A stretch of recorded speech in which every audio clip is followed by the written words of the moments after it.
गणपति जी, गणपति देवा मेरे गणपति जी, विघ्न विनाशक देवा मेरे गजानन मेरे आ जाओ जी, गजानन मेरे आ जाओ जी।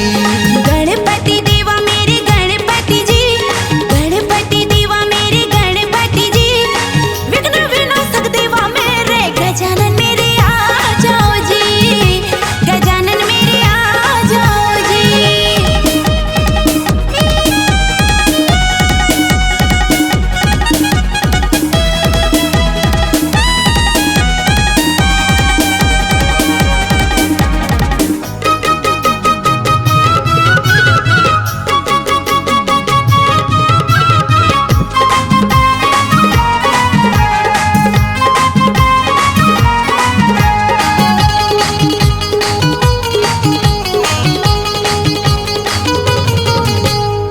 पहले मनाऊं तुझे लंबोदर स्वामी, देवों के देवगढ़ तू बड़ ज्ञानी।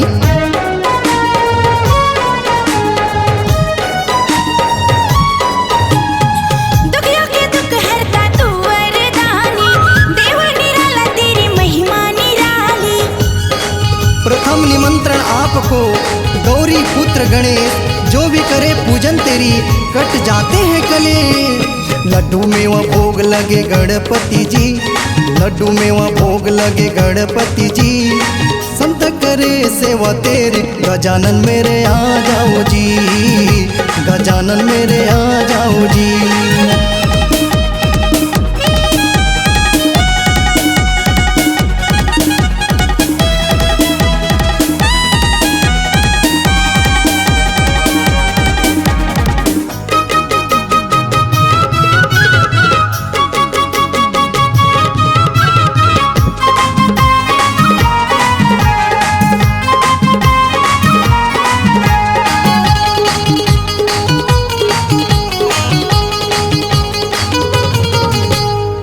आ जाओ देवा करके मूसक सवारी, चरणों में झुकती है दुनिया सारी।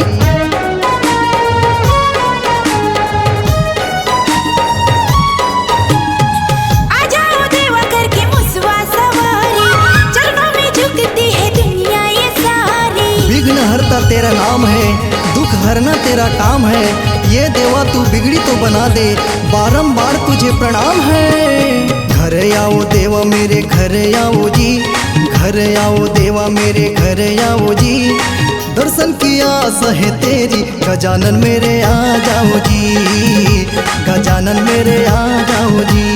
गणपति देवा मेरे गणपति जी, गणपति देवा मेरे गणपति जी, विघ्न विनाशक देवा मेरे गजानन मेरे आ जाओ जी, गजानन मेरे आ जाओ जी।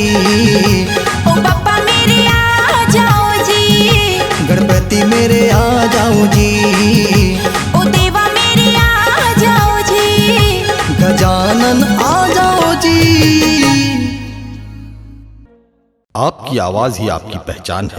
यदि आप अपनी आवाज को एक नया आयाम देना चाहते हैं तो चले आइए मल्टी ट्रैक डिजिटल रिकॉर्डिंग के लिए AVM audio video studio, Khamtarai, Raipur. Mobile number 9301523929 और 7869646201।